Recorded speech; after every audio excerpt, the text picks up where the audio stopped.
تمام يا جماعة، احنا كده بدأنا نسجل الشاشة بتاعتنا. طيب تعالى نشوف احنا هنعمل ايه تاني. في حد عايز يدخل معانا؟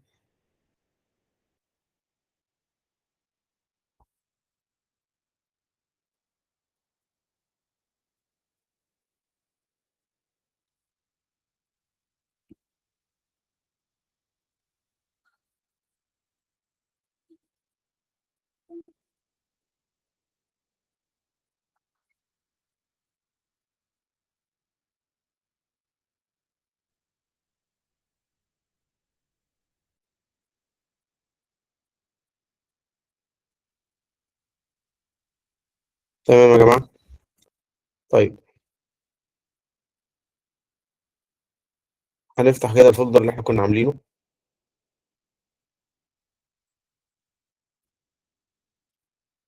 زي ما اتعلمنا هنعمل فولدر جديد نسميه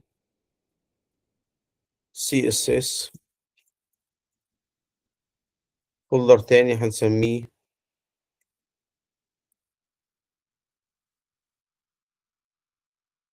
IMG. فولدر ثالث هنسميه جافا سكريبت. طيب تعالى كده بالمرة نشوفهم كام صورة كده نحطهم عندنا.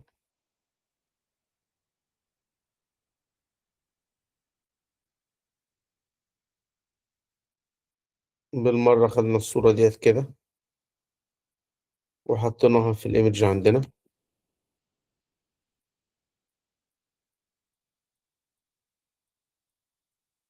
يلا بينا نفتح ملف،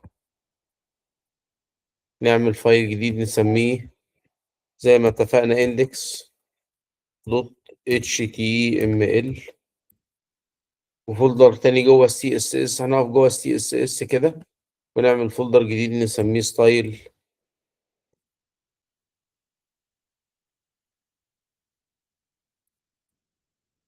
دوت سي اس اس.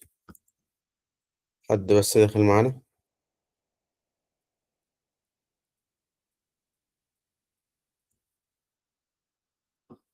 تمام ماشي. احنا اتفقنا ان احنا هنا هوت بنعمل ايه، بنعمل شيفت واحد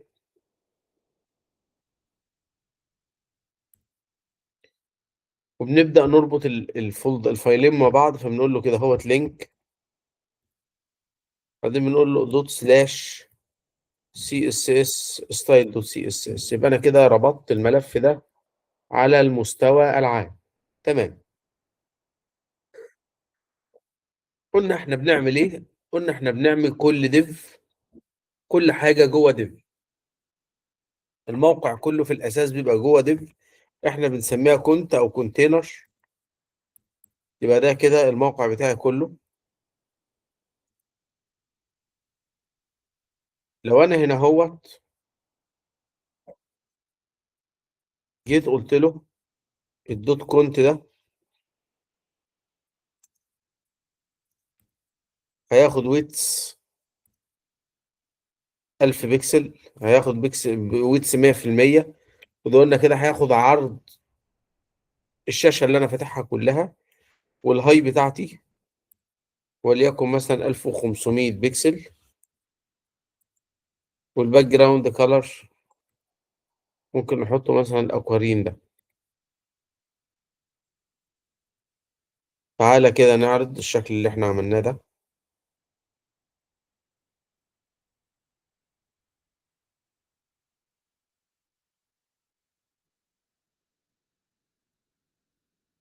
الموقع بتاعي اشتغل و100 فل و10 اهو. طيب انا عايز اعمل ايه؟ تعالى كده نشوف احنا عايزين نعمل ايه النهارده. انا عايز اعمل موقع بهذا الشكل. هنحط كده الاول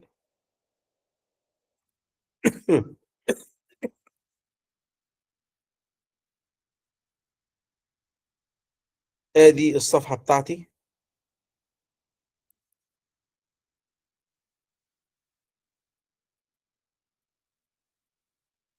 بالمنظر ده كده. عايزين نحط فوق هنا، هنحط هوم، هنحط نيوز، هنحط كونكت اس، هنحط اباوت اس. يعني هنحط هنا كده كلمة هوم،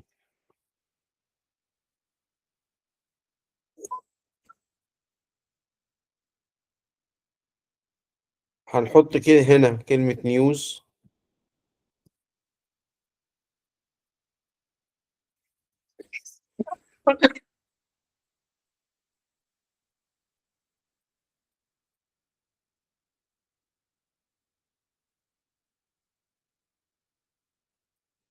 هنحط هنا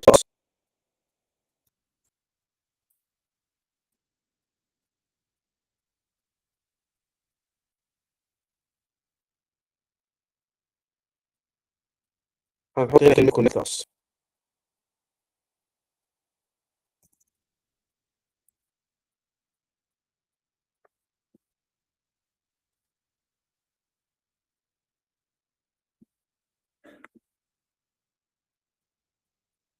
انت عايز تدخل معانا؟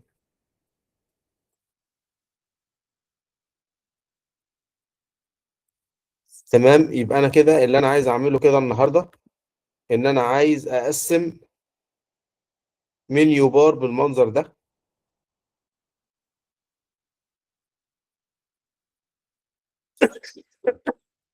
وبعدين هنعمل هنا كده ديف ثانية،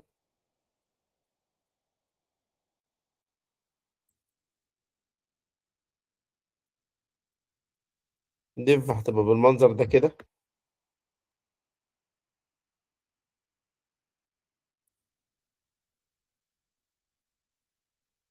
على سبيل المثال هحط انا كده في الديف دي كده هنا صورة، وهحط هنا كده شوية ايه، لينكات.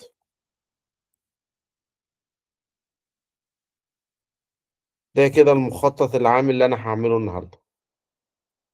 طب تعالى نشوف احنا هنعمل الكلام ده ازاي. تعالى كده بس الاول نحط الحتة اللي فوق ديت، لان الحتة اللي فوق ديت فيها حاجة مهمة. المفروض الحتة دي كده كلها اللي هي ده الديف كونتينر،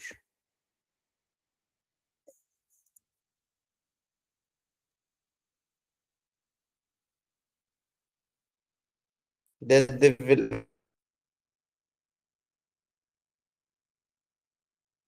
الأساسية بتاعتنا، وبناء عليه الجزء ده كده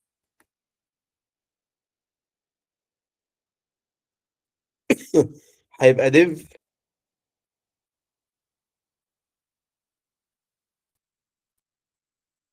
اسمها بنسميها بداية اسم ناف. ممكن تلاقي اسم تاني بس انا بديها كلاس اسمه ناف. الناف ديت فيها اربع ديفات، ادي ديف رقم واحد، ادي ديف رقم اتنين، ادي ديف رقم اتنين، ادي ديف رقم تلاتة، ادي الديف رقم اربعة. تعالى كده نعمل الحتة ديت الاول وبعد كده نتفاهم. هنيجي انا هنا اهوت كده. الاول يا جماعة، في حد مش فاهم انا عايز اعمل ايه؟ اللي مش فاهم انا عايز اعمل ايه يقول.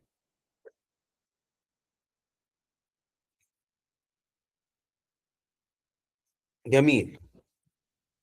يلا بينا نرجع للفيجوال ستوديو بتاعنا. انا عملت ديف اسمها كونتينر، هنعمل ديف تانية اسمها ناف.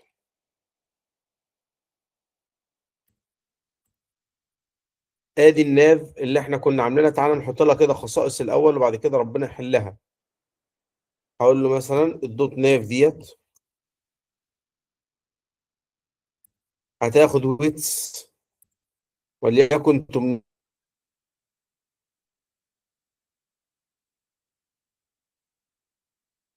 بكسل. هتاخد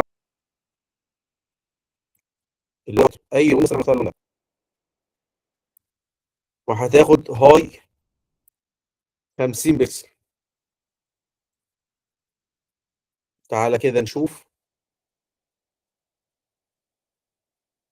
حلو. بس عايز الدفايه دي هتيجي في النص. عايز الدفايه دي تيجي في النص، فانا من جاي هنا ايه له ايه مستخدم حاجه اسمها ميرجن اوتو. بص كده.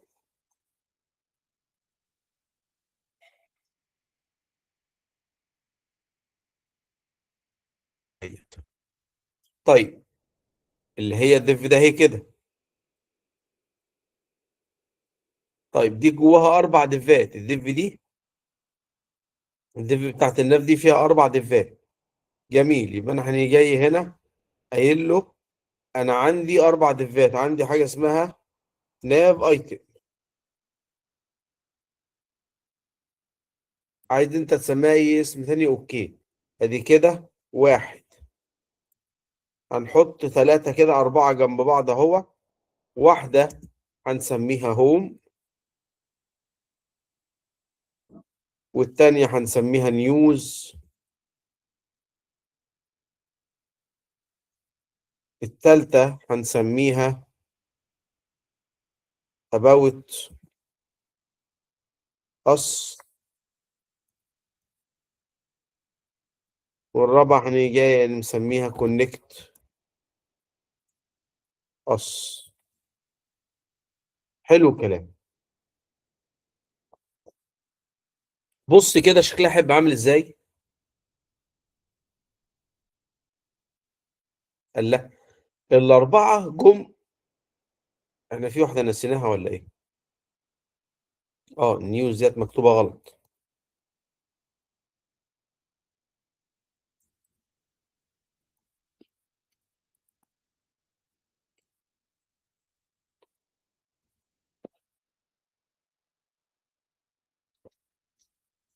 اهي لو انا جيت عملت كده ريفريش، قال لا، دول هم كلهم نزلوا من تحت بعض. طيب، تعالى ندي الواحدة من تعالى ندي للناف ايتم دي خصائص وبعد كده ربنا يحلها. تعالى ندي للناف ايتم دي خصائص وبعد كده ربنا يحلها. ماشي. تعالى هنا كده اقول له ان انا عندي حاجه اسمها دوت ناف ايتم. احط فيها ويتس وليكن مثلا 190 بكسل. احط فيها هاي وليكن هي ال 50 بكسل.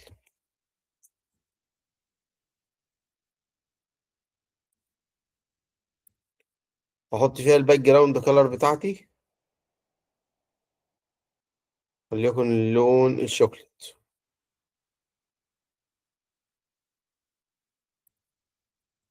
بالمره كده نعمل فيها شويه حركات، نيجي نقول له ان التكست الاين سنتر ديت عشان يجيب الكلام اللي فيها في النص، واقول له ان الفونت سايز خليها مثلا 30 بكسل.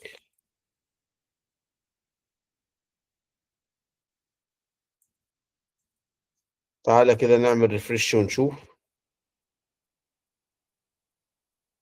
ايه ده يا عم، دي كل دفايه اهي نزلت تحت الدف التانية. طب انا عايز الدفات ديت نحددها. فعندي حاجه اسمها بوردر. بوردر يعني تحديد، او بوردر يعني اطار. ممكن يجي نقول له بوردر كده. ممكن بقى ده بيتكتب واحد بيكسل، ده كده عرضه ولونه بلاك. وبستخدم حاجه اسمها الستايل بتاعه اللي هو سوليد. سوليد ده اللي هو خط مستقيم. في ستايل تاني اسمه داش، وفي ستايل تالت اسمه دوتد. داش اللي هو خطوط متقطعة، ودوتد اللي هي خطوط منقطة. تعالى كده نجرب ونشوف. اهي كل دفة هي خدت اطار حواليها. بس يا عم الدفات نازلة تحت بعضها، انا عايز الدفات دي تيجي جنب بعضها. طيب ماشي يا عم، بسيطة. انا عشان خاطر نعمل الدفات تحت بعضها بستخدم امر اسمه فلوت. بص كده. تعالى نشوف، بس تعالى نشرحه الاول. الامر اللي اسمه فلوت، انا النهارده عندي ديف زي دي كده. دي كده الناف بتاعتي. فين اقصى يسارها؟ ده اللي هو ده الليفت بتاعها. يبقى هيجي يحطوا اول واحده هنا، تدف رقم واحد على اقصى يسارها، على اقصى الشمال، على اقصى الشمال الايه، اقصى شمال الناب اللي هو الديف دي. طب فين اقصى يسار الديف ديت عشان نحط ديف اتنين؟ اهي. تبقى دي كده اقصى يسارها، تبقى دي كده الديف رقم اتنين. طب فين اقصى يسارها التاني؟ يبقى هنا في الحتة دي كده، تبقى دي تلاتة، والحتة هنا تبقى دي أربعة.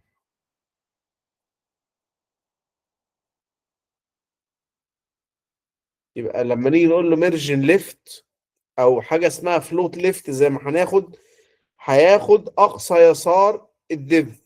يبقى هحط كده في الناف دي واحد، دي اتنين، دي تلاتة، أربعة. طب افرض أنا قلت له دي رايت،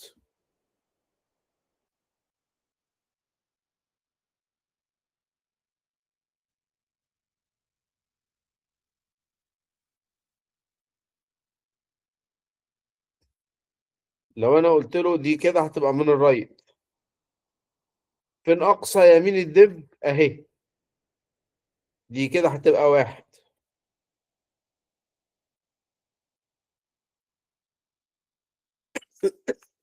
فين اللي تحتيها أو فين أقصى يمينها؟ أهي.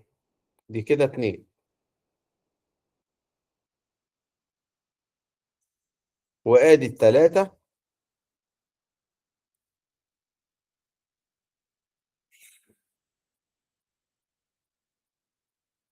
ودي كده أربعة.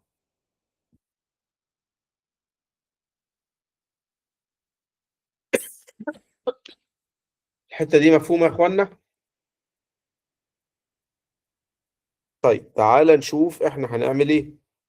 هنيجي جاي هنا قايل له اديلي ديف أو اديلي كلاس اسمه فلوت أو اف،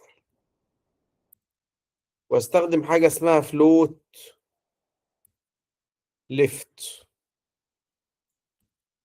حطه في أقصى يسار الديف اللي أنا واقف عليها.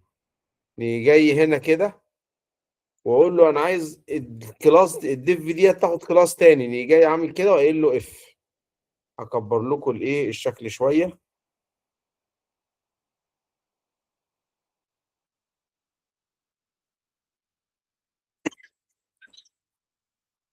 تمام أهي. ونيجي هنا كده ونقول له اف، واقول له هنا كده اف، واقول له هنا كده اف.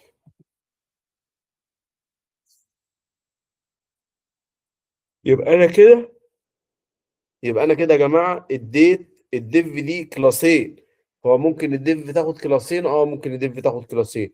ممكن الديف تاخد كلاس واي دي، ممكن الديف تاخد كلاس واي دي، زي ما هنشوف كمان شويه. طب الديف ممكن ياخد اتنين اي دي؟ لا. طب ممكن اكتر من ديف ياخدوا من نفس الاي دي؟ بردك لا. يبقى الكلاس هو ممكن كلاس، او الكلاس او الديف الواحده تاخد اكتر من كلاس زي كده في الحاله دي. وممكن الديف تاخد كلاس واي دي، لكن مش ممكن الديف تاخد اكتر من اي دي واحد بس. طب تعالى نسيف ونشوف. بص كده اللي هيحصل اهي، الديفات جت جنب بعضها. طب والمسافه الفاضيه دي انا سايبها فاضيه ليه؟ عشان اخد بيها ميرجن. نيجي جاي كده هنا كده قايل له انا عايز اخد في الحته دي كده حاجه اسمها ميرجن ليفت، وليكن مثلا هنحط لها 6 بكسل.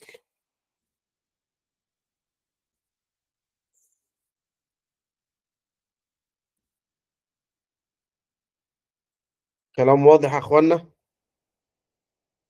اللي معلش يا مش فاهم باشمهندس، هو الميرجن دي معمولة عشان ايه؟ يعني عشان في النهاية هيحصل ايه؟ يعني عشان الشكل ولا عشان هيحصل اكشن معين بعدها؟ الميرجن ديت معمولة عشان الشكل بس. اه تمام. الميرجن معمولة عشان الشكل فقط. تمام. تمام، يعني انا عشان ابعد الايه، ابعد الدفات بتاعتي شوية عن بعض هنا كده اهي، الفرق ده. ايوه ايوه تمام. تمام. انا ممكن على فكرة نستخدم شكل تاني، نقول له ان انا ممكن نعمل حاجة اسمها هنا هو بعد البوردر، اقول له حاجة اسمها بوردر ريديوس. اجي مثلا اقول له خليها 30 في 30 بكسل. بص كده اللي هيحصل.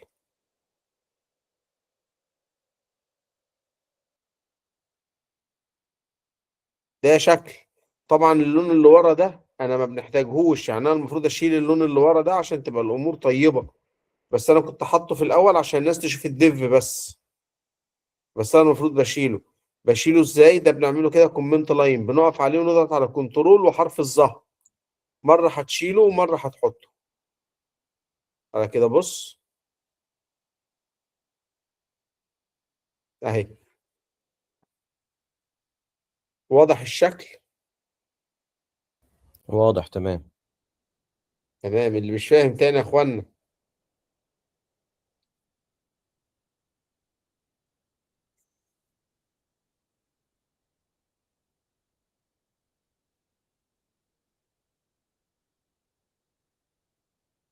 تمام طيب، تعالى نرجع للرسمة بتاعتنا اللي احنا حطيناها.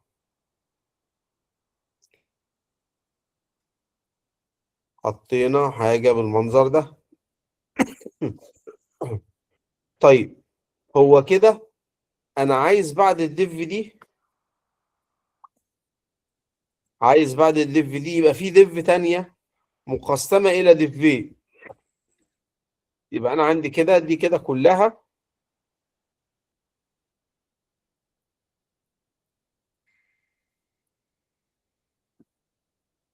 عبارة عن ايه؟ دي ديف كده،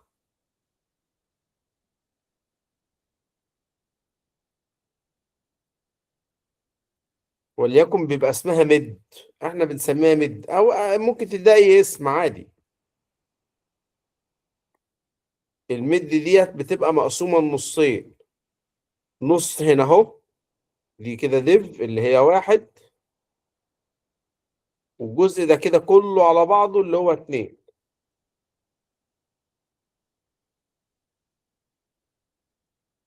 اتنين دي هيبقى فيها واحد اتنين تلاتة أربعة خمس ديفات. طيب، عشان انت ما تبهدلش نفسك، تعالى ايه نقسمه الديف ديت واحدة واحدة الأول. تعالى كده نقسمه الديف دي واحدة واحدة الأول. أولا أنا عايز أقول لك حاجة، دي كده الديف بتاعت النافا اهي. عشان تشتغل صح لازم استخدم حاجه اسمها دوت كلير. اعمل كلاس كده اسميه كلير، عايز تسميه سي بس ماشي، عايز تسميه سي ال ار بردك ماشي، مش هتفرق. بس جوه السي اس اس،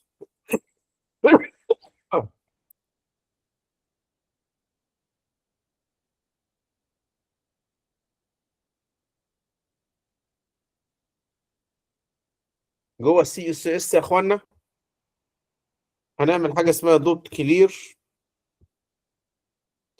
او بالاسم اللي انت مسميه هناك، واقول له حاجه اسمها كلير بوث. لازم تتحط بعد ما تستخدم الفلوت، لازم تستخدم دفايه فاضيه معموله بالمنظر ده. ليه؟ عشان قال لك في بعض الأحيان لما أنت بتعمل ديف تانية بتنط جنبهم. طب يا عم أنا عملت الديف التانية وما نطتش، معلش إحنا بنكلمك على شغل ستاندر بتاع مواقع بتترفع.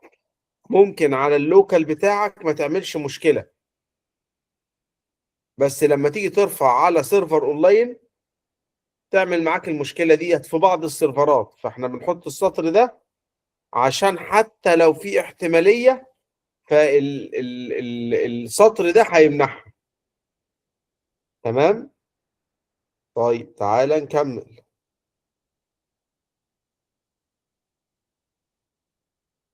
طيب تعالى نكمل. احنا عايزين نعمل الديف اللي اسمها ميد، في حاجة اقول له هنا هو الدوت ميد. كده انا عملت ديفاية تانية هي اسمها دوت ميد.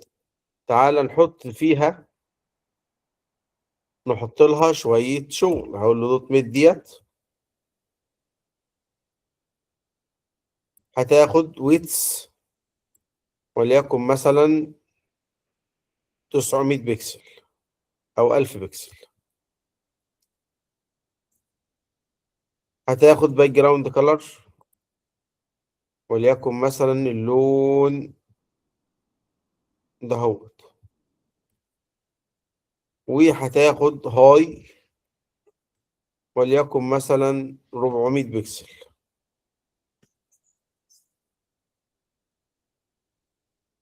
وتعالى نشوف. لو انا جيت عملت ريفرش اهي، بس انا عايزها تيجي في النص وما تبقاش لازقه فيهم كده. هنيجي نقول له ايه، خلي ديت تعمل لي لها ميرجن اوتو. وهقول له ميرجن توب وليكن مثلا 50 بكسل.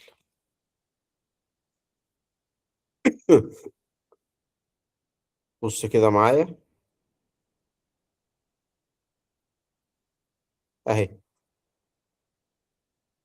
طيب الديف ديت احنا قلنا انها متقسمه نصين. الديف دي احنا قلنا انها متقسمه نصين. بص كده معايا اهي. الجزء الكبير ده بتاع الصوره، وده مثلا هنقوله بيمثل مثلا ايه 70% مثلا. وده هيمثل 30.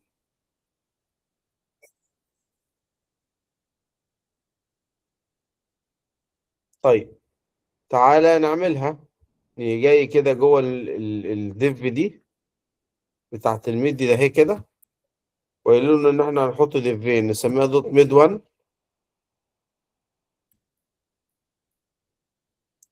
وتحتها نحط مثلا دوت ميد 2.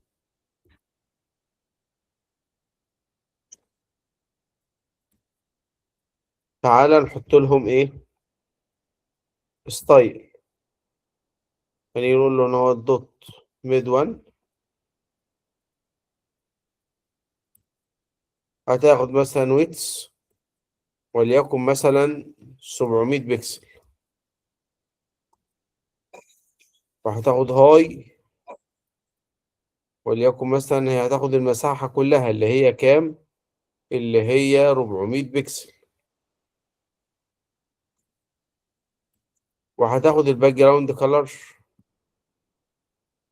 وليكن مثلا لون البلو ده احنا كده كده هنشيله. تعالى كده نعمل ريفرش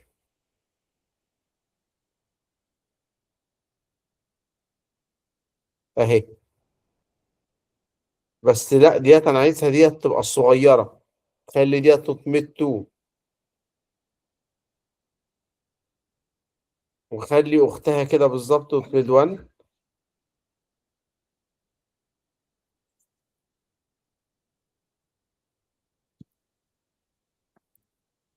دي هاخد ويتس 300 بكسل.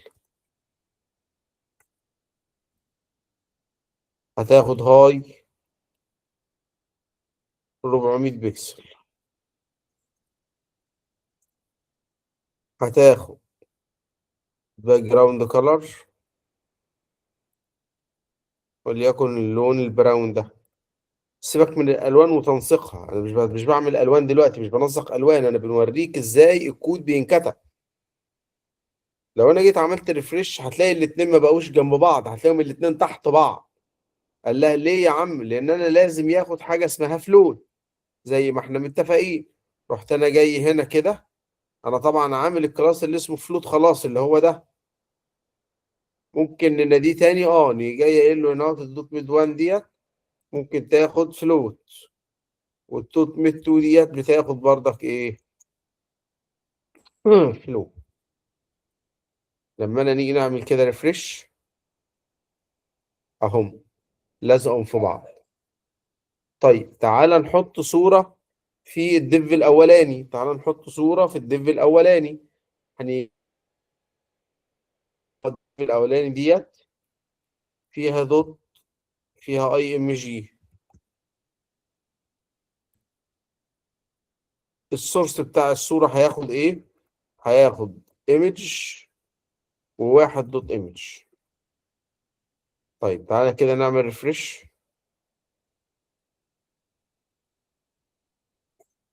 دي مش المفروض في ديف واحد دي يا جماعة، دي المفروض في اتنين مش في واحد.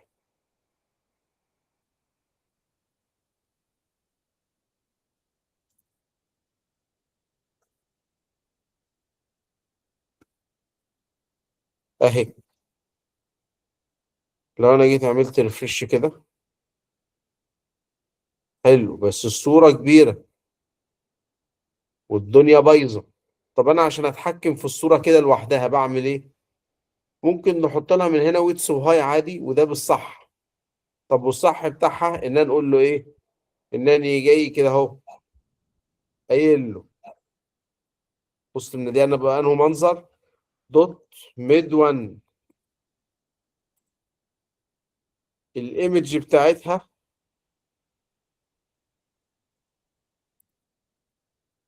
نعمل فيها ايه؟ حط لها ويتس 700 بكسل،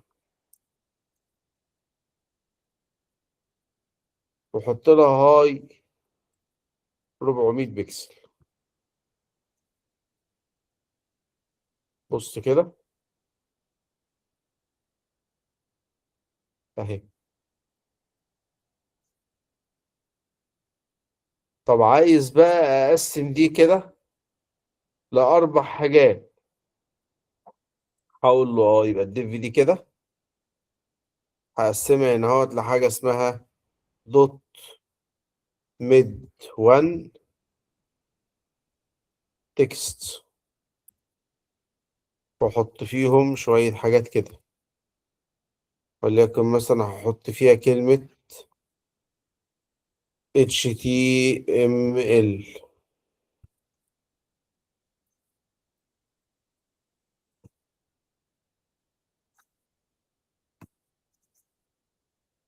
يا اما مثلا احنا قلنا ايه هي الويتس، هي المفروض تاخد 4، يا اما ممكن تاخد 8.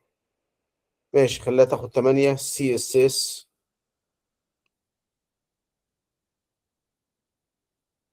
CSS3.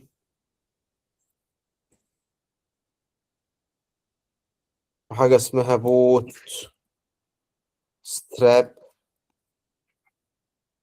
وحاجة اسمها جافا سكريبت.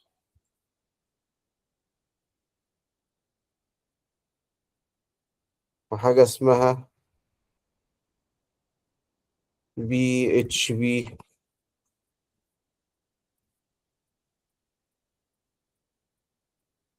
وحاجة اسمها MVC.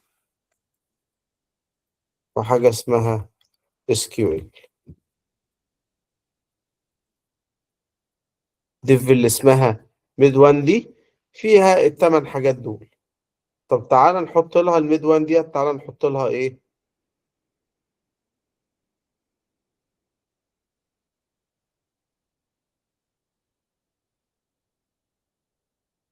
تمام، نيجي هنا نقول له ايه؟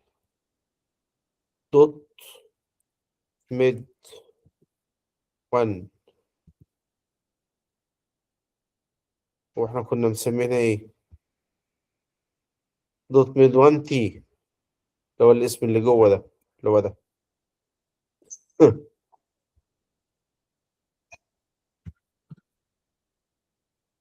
دي هتاخد ويتس وليكن مثلا 300 400 بكسل. وهتاخد هاي وليكن 50 بكسل. هتاخد باك جراوند كلر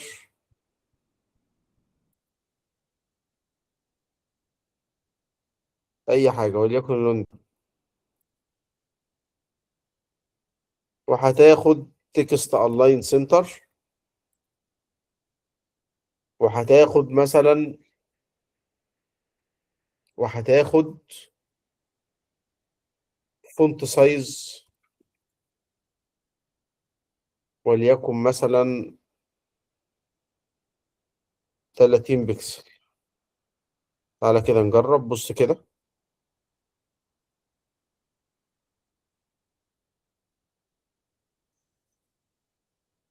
تعالى كمان ان احنا نعمل ايه، ان احنا نعمل لها بوردر.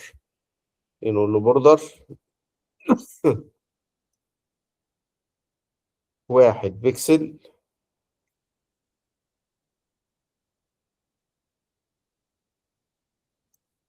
وهنقول له خليه دوتد،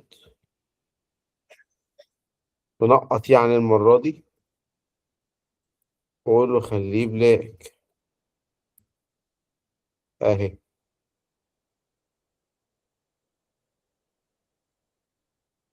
بص الديف دي طالعة على الديف دهيت، فاحنا عايزين نقصر الديف دي شوية. يعني ممكن نخلي الديف ديت مثلا هي كده واخدة مثلا حوالي 100 بكسل زيادة. فاحنا ممكن إن احنا نيجي نقول له ايه، خليها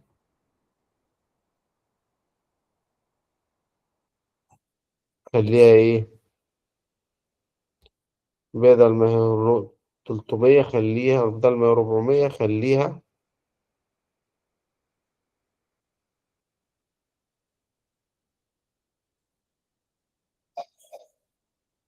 300.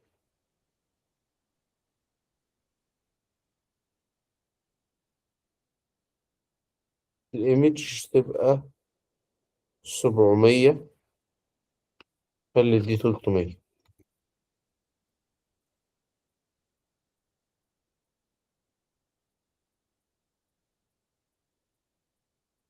تعالى كده نجرب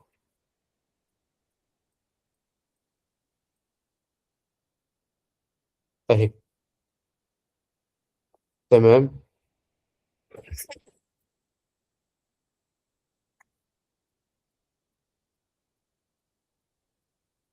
طيب، حد مش فاهم يا جماعة اللي احنا عملناه لحد كده؟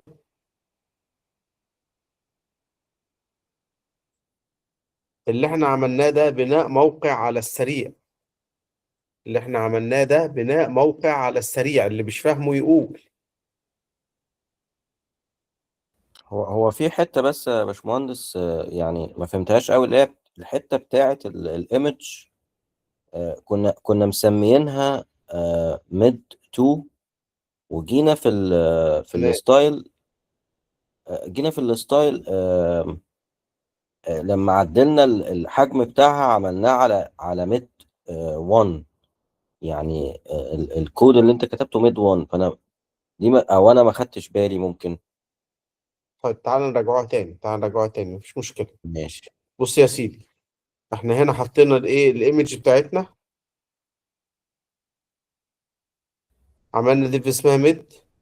حطينا في الميد 1 ديت التكست بتاعنا. وبعدين عملنا ميد 2 وحطينا جواه الايه، الايمج. تعالى بقى هنا، يعني انت هنا بتسأل، بتيجي تقول جينا قلنا ايه، الميد 1 ده الميد كله، وده الميد 1، ده الميد 2، ده الدوت ميد ايمج. انت ممكن تسميها هنا دوت ميد 2، مش هتفرق. بس هي ديت معناها ايه؟ احنا اولا ممكن نلغي دي كده خالص، هي مش هتفرق. لو عملنا كده ريفريش مش هتلاقي اي حاجه اتغيرت. ولكن المشكله عندي في حاجه. هو افرض انا كده عايز احط صوره تانية. يعني جيت كده تحت هنا،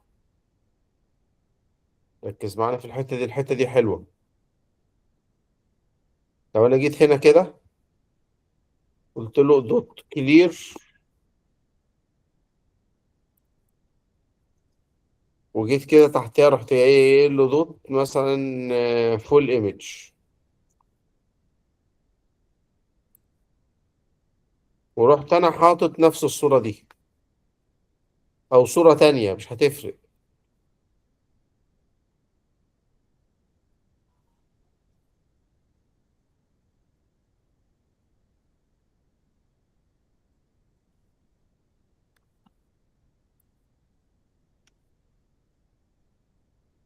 تتخيل كده ايه اللي ممكن يحصل دلوقتي؟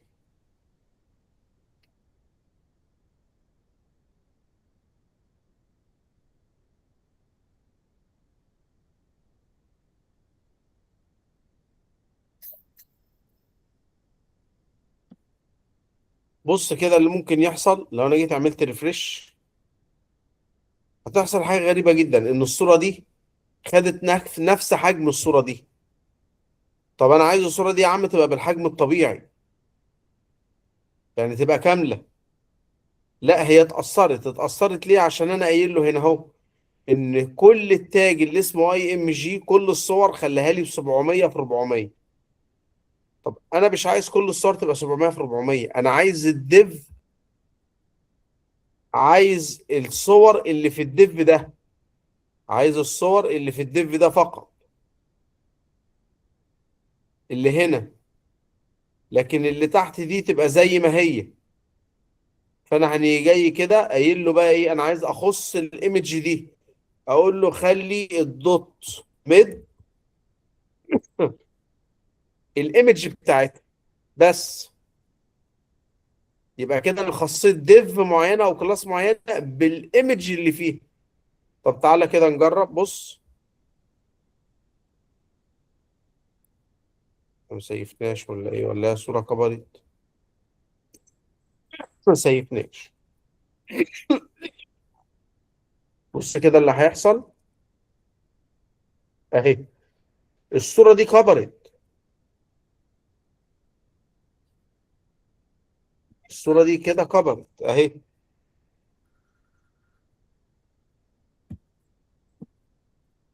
الصوره دي كبرت.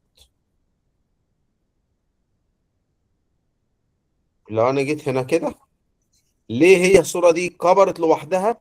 لأن أنا قلت له خلي الصور اللي في الديف دي بس هي اللي تاخد 700 في 400. تمام؟ تمام يا باشمهندس، تمام. وضحت كده ولا ما وضحتش؟ لا، وضحت تمام. تمام تمام. طبعا أنا الديفاية دهيت هشيلها كده خلاص، مش محتاج إن أنا إيه أعمل بيها حاجة.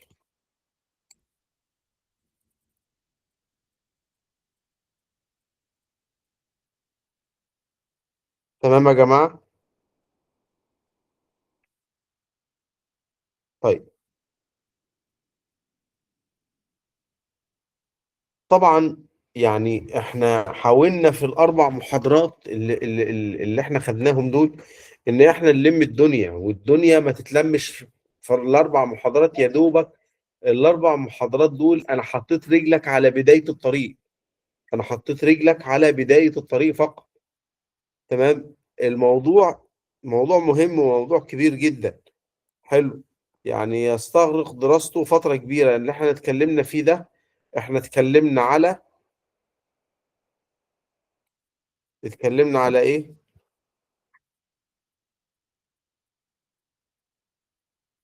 اتكلمنا على ال HTML.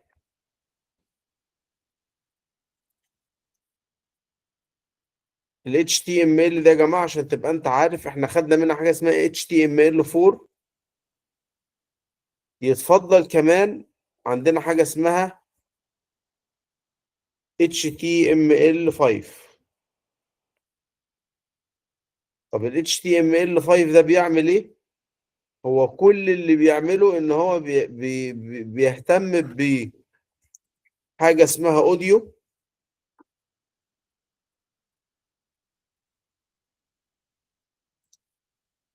وحاجة اسمها فيديو.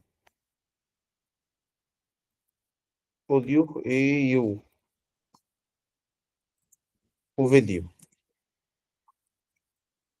تمام. يبقى ال HTML5 ده بيدرس حاجة اسمها اوديو وبيدرس حاجة اسمها فيديو. تمام. ده ليه شوية تاجز للفيديو وشوية تاجز للأوديو. صعبة أبدا. دي كده تاجز زيادة.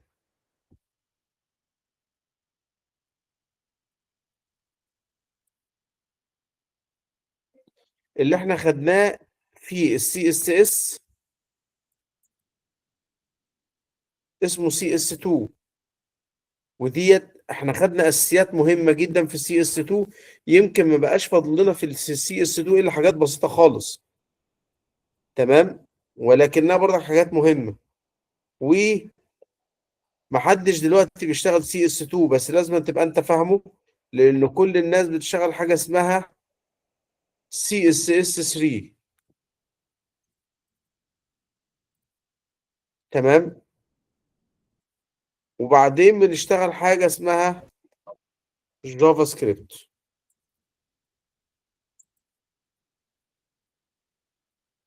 ده كده اللي المفروض انت تدرسه في الفرونت اند. معاهم حاجة كمان بيبقى اسمها رياكت. في ناس بتشتغل رياكت وفي ناس بتشتغل حاجة اسمها انجلر. احنا اللي احنا خدناهم الحتة ديت والحتة دي، كل ده كده كله على بعضه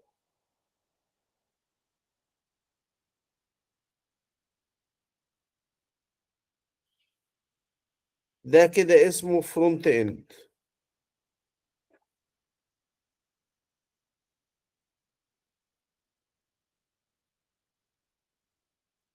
فرونت اند.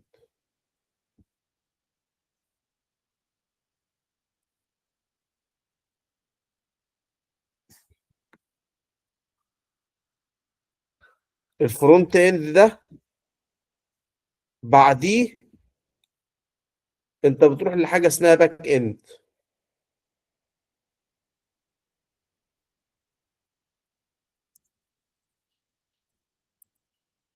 طبعا موضوع الباك اند ده موضوع حلو جدا، اللي انت بتدرس فيه حاجة اسمها بي اتش بي، بتدرس فيه حاجة اسمها ماي اس كيو ال، وممكن تدرس فيه حاجة اسمها ام في سي using لارافيل.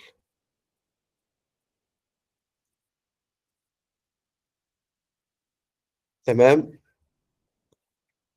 ده كده اسمه باك اند. في حاجة قبل الفرونت اند دي، في حاجة اسمها يو اي يو اكس. ديت احنا مش اي حد بيدرسها، ده لازم واحد عنده حس فني عشان يعرف يركب الوان. لو انت ملاحظ مثلا هنا، لو انت ملاحظ هنا في الموقع اللي احنا عملناه، احنا عملنا الوان سمك لبن تمر هندي. موضوع الالوان ده بيبقى ليه دراسه، ايه الالوان اللي هتتحط جنب بعضها عشان تجذب العين. تمام. مش هنحط له اي الوان زي ما احنا حاطين كده والدنيا هتمشي ابدا. تمام. يعني انا واحد من الناس على الله حكايتي في الالوان، فنبقى انا محتاج حد يشتغل معايا يو اي يو اكس.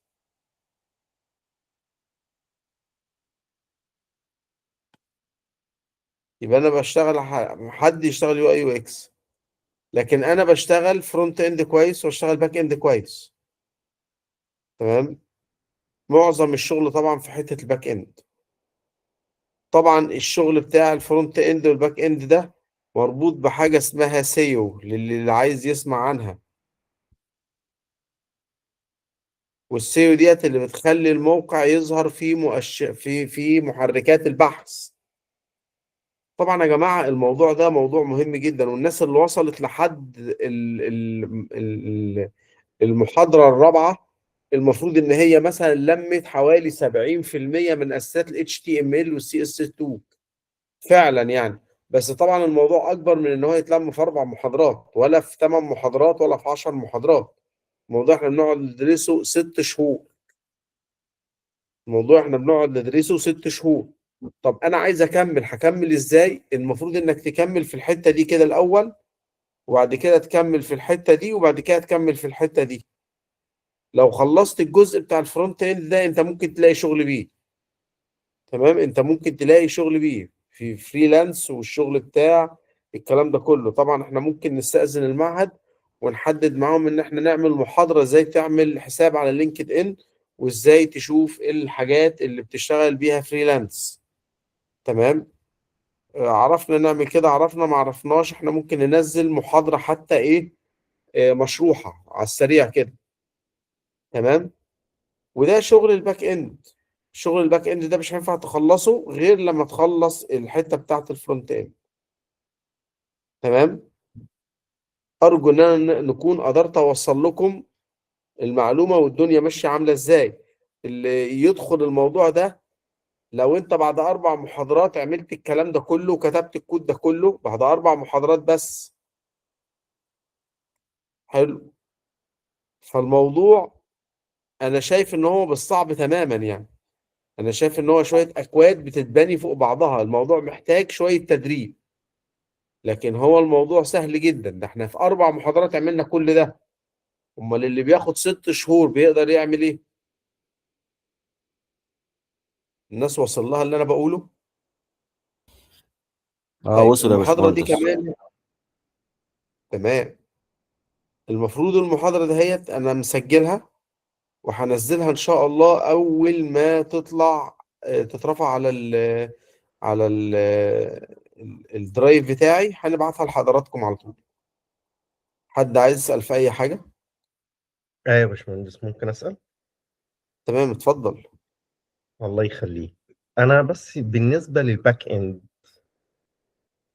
تمام، اتفضل يا انا سعد. بسال في حته، الله يخليك، انا بسال في حته. انا دلوقتي لو اتعلمت باك اند كويس جدا مع الفرونت، هل تمام. اقدر اعمل سيستم اي ار بي سيستم مثلا؟ بص هقول لك حاجه، حته الاي ار بي سيستم ديت حته حلوه جدا، بس هي انا ما افضلش ان هي تتعمل بالبي اتش بي. تمام. هو في حاجه تانية في الباك اند مهمه جدا، احنا ممكن نتعامل معاها. بدل ما بتشتغل بي اتش بي وماي سيكوال، بتشتغل حاجه اسمها اي اس بي دوت نت، وبتشتغل معاها حاجه اسمها سيكوال سيرفر.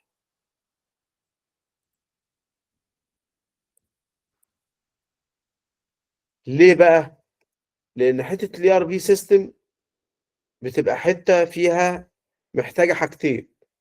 محتاجه سكيور عالي، سكيور عالي انك تقدر تامنها كويس. ولو التامين بتاع البي اتش بي ده ايراد، فالتامين بتاع الاي اس بي دوت نت 1000 ايراد. تمام. وبتبقى محتاجه امكانيات اعلى، والاي اس بي امكانياته اعلى بكتير من البي اتش بي. قال لا، طب وهي الناس دي اصلا بتشتغل بي اتش بي؟ الناس بتشتغل بي اتش بي عشان الهوست والدومين بتوعه ارخص من الاي اس بي دوت نت. الناس المبتدئه او الناس اللي اول احتكاكها بالبرمجه، بيبقى البي اتش بي اسهل بكتير جدا من الاي اس بي دوت نت. سيبك ان الماي سيكوال ده هو السيكوال سيرفر ده، لكن البي اتش بي ده اسهل بكتير جدا من الاي اس بي دوت نت. فلو حضرتك عايز تعمل اي ار بي سيستم كامل، فانا هنصحك ان انت بعد ما تخلص بي اتش بي تدخل على اي اس بي دوت نت. طب انا ممكن ادخل اي اس بي دوت نت على طول؟ في ناس ياما بتدخل اي اس بي دوت نت على طول، بس في ناس ياما بتتصدم من صعوبة المادة العلمية. حلو، بتبقى المادة العلمية صعبة وطويلة، وهو ما عندوش اي فكرة عن البرمجة، فالموضوع بالنسبة له بيبقى تقيل قوي. لكن الناس اللي خدت بي اتش بي بتعتبر سلمة. هو البي اتش بي حاجة والاي اس بي دوت نت حاجة، بس البي اتش بي اسهل بكتير من الاي اس بي دوت نت. فده بيديك يعني الاول كده اريحيه ان انت داخل على حاجه خدت منها سلمه قبل ما تنط على حاجه اعلى. حضرتك فاهمني طبعا. حته الاي ار بي سيستم حته حلوه، بس بتبقى محتاجه اكتر من حد يشتغل فيها. لان زي يا جماعه اللي ما يعرفش الاي ار بي سيستم، هو نظام متكامل لاداره الشركات، اللي بيبقى فيه بيلنج سيستم، وبيبقى فيه اكاونتنج سيستم، وبيبقى فيه اسمها ايه ديت اتش ار سيستم. بالبيرول بتاعها بيبقى حاجه كده شامله اداره شركه من اول ما تدخل لحد ما تطلع. في اي ار بي سيستم جاهزه زي الاودو مثلا، ده بيعمل اي ار بي سيستم وحضرتك بتشتريه كل سنه او كل شهر. في ار بي سيستم طبعا اقوى اي ار بي سيستم موجود على وجه الارض بتاع اوراكل، بس ده الناس ما بتدفعلوش بالجنيه المصري، دي بتدفع له بالدولار. يعني اللي بيشتري اللايسنس بتاعت اوراكل عشان تشتري الداتابيز بس فاضيه كده من غير ما تعمل عليها برامج ب 15 مليون في السنه. ب 15 مليون في السنه. انت متخيل الرقم؟ يعني الاوراكل ب 15 مليون من سنه في السنه. لما انا رحت اشتغل اخد اقعد في اوراكل ايجيبت فتره، كنت هناك من حوالي اسبوعين ثلاثه كده او شهر بكتيره، من قبل رمضان. فانا بتكلم، هم بيتكلموا على اي ار بي سيستم وعارضينه للبيع. فانا لما كنت بسأل يتكلف قد ايه، فلقيته ان هو هيتكلف بالدولار حوالي مثلا في حدود 5 6 مليون دولار، اللي هو رقم ملهوش اول من اخر. ده تستخدم الاي ار بي سيستم، تشتري الاي ار بي سيستم بتاعهم، وبعدين هتدفع له لايسنس على كل يوزر بتشتغل عليه. طبعا الموضوع ده يا جماعه موضوع ضخم جدا بفلوس بالهبل. تمام. فحته الاي ار بي سيستم ديت يا استاذ عمرو يعني حته عاليه جدا، تلزمك بعد ما تخلص الشغل بتاع البي اتش بي تدخل في الاي اس بي دوت نت. دي من وجهه نظري طبعا. تمام. طبعا جاوبت وجهة حضرتك نظر كده ولا محترم حضرتك يعني. لسه عايز؟ لا لا لا، استوفى الرأي، استوفى الرأي. أنا أقصد أقول لحضرتك، هل في الإمكان، يعني أنا مش عارف، يعني أنا قصة الكورس مع حضرتك ماشية إزاي، لكن أنا بسأل في حتة إن أنا لو حابب أشتغل اي ار بي سيستم ويبقى من خلال الويب. يعني انت دلوقتي طبعا عارف حضرتك ان الدنيا كلها متجهه لفكره الاي ار بي طبعا. سيستم. اه يعني، فانا قلت طب ما منها الواحد ممكن بابلشنج لويب سايت، ومن خلاله ينفع زي اودو كده، زي فكره اودو، او ايوه. الو. تمام. هو الاودو معمول، الاودو اي ار بي سيستم كامل، وانا اشتغلت عليه بس هو لا، معقد هو شويه هو بالنسبه لي.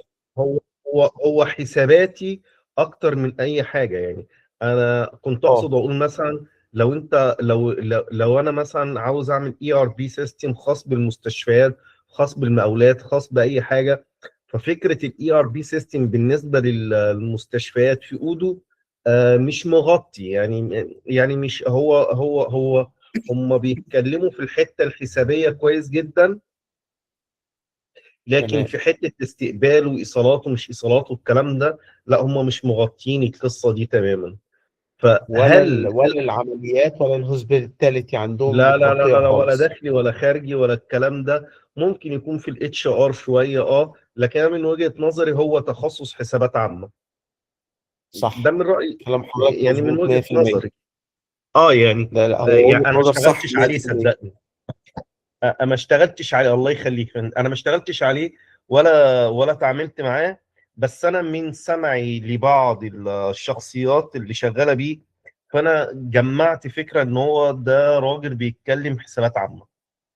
بناخده بنوظفه في حاجات تانية، لكن انا شايف هو مخازن، مشتريات، مبيعات، يعني مش هيتعدى الفكره دي. كلامك مظبوط، كلامك مظبوط 100%. الله فعلا هو يخليك. بيختص بالاكاونتنج والمخازن. حلو. اللي هو بالظبط. نظام الفواتير ونظام المخازن والحسابات بتاعتها. فعلا. بالظبط. الحته بتاعت انا بقى، المستشفيات لا، هو مش مغطيها خالص. لا لا لا، هو مش في المنطقة دي، مش ما بيلعبش في الحتة دي خالص. وانا اعتقد برضو هو نجح بسبب كده، ان هو تخصص في حتة معينة يعني. والله هو انا شايفه ان هو مش ناجح قوي يعني. يعني هو أ- أ- الاودو كاودو مش بيدير اي مؤسسات. يعني احنا ليها احنا ليه احنا مؤسسات معينه.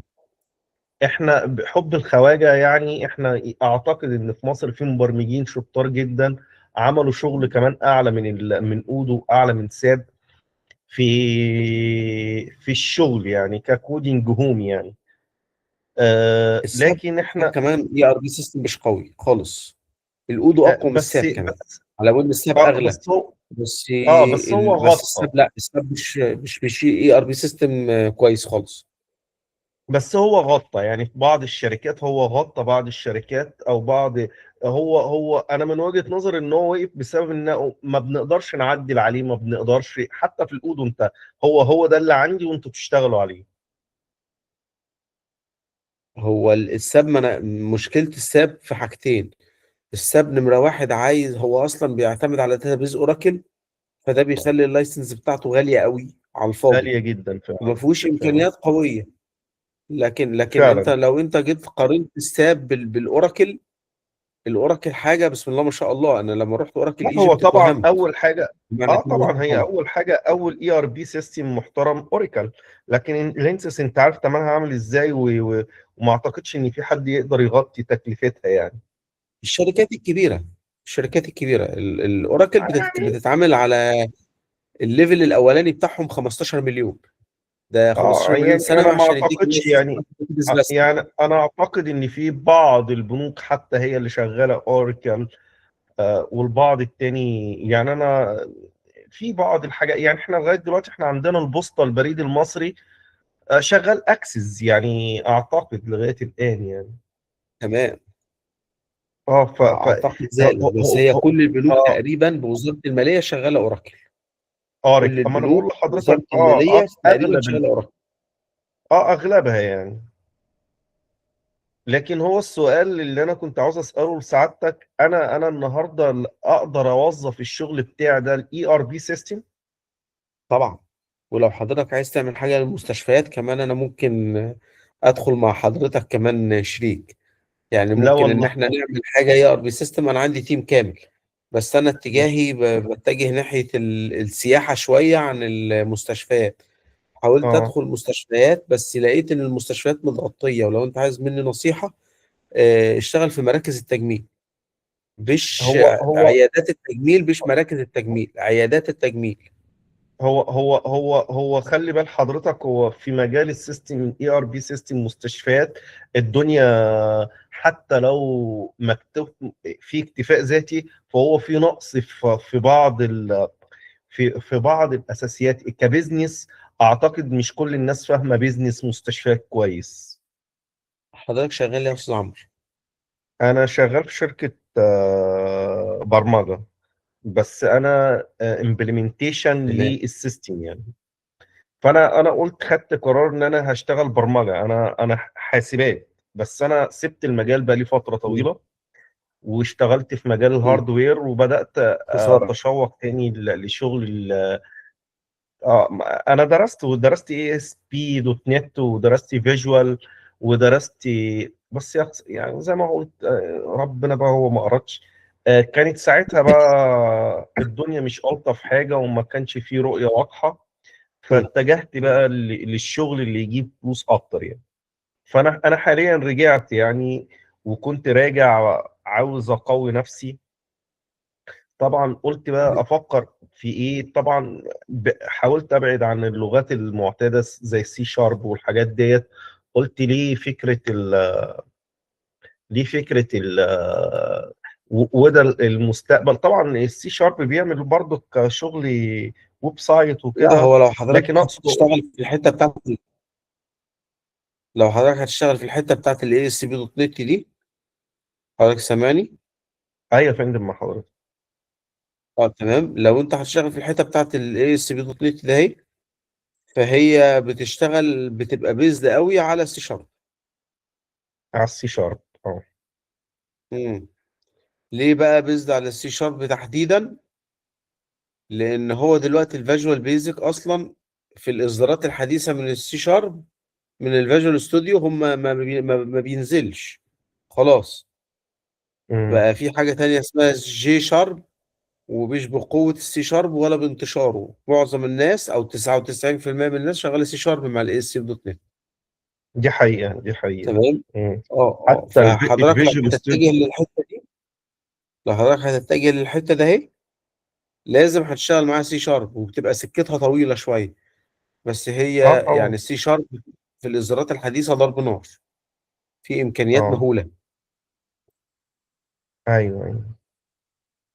بس الأول لازم تخلص الفرونت إند.